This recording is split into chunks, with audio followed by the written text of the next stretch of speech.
We came so close to not having this baby, and if it hadn't been for all the doctors and the tumor board to give me the strength to tell me that this would be okay, that I could have surgery and do this other option, the baby wouldn't be here. And every day I look at the baby and she's truly a gift. Leigh is a young woman who came in. She was pregnant with her second baby. She was right in the beginning of her second trimester and had come in to see her primary care doctor with a lump in her neck. At first, everybody thought that she'd had some infection and had a lymph node that was swollen from an infection. But further workup showed that she had a cancer of the tonsil, which had metastasized to a lymph node in her neck.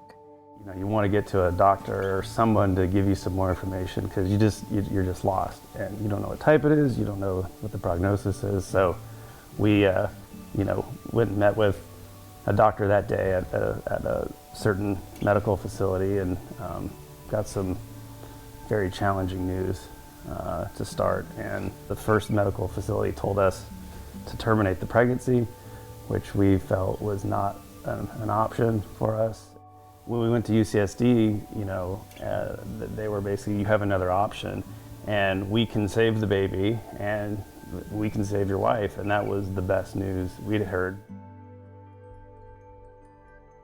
So when somebody's pregnant, you really have to go back to the drawing board and think of how you can individualize that patient's cares. Go to somebody who has some experience and perspective on this and can, if you will, evaluate the existing literature so we choose the right thing. But remember, in the end, it's not just saying, well, but the science showed this, because that study that showed that is not perfect. It had flaws. It had parts that didn't apply to my case. And I need somebody to help me choose between these various routes and pick the ones that match my family, my personal needs, and that seem to be the most effective. Leigh had surgery to remove her tonsil and to take out the lymph nodes in her neck. Based on her surgery, it was clear that she would need radiation and potentially even need chemotherapy. At that time, we decided that we would wait the next 6 months for her to deliver her baby, and we worked with her gynecologic team to make sure that there was a very good transition as soon as she delivered her baby, that we would then start with a 6-week course of radiation for her.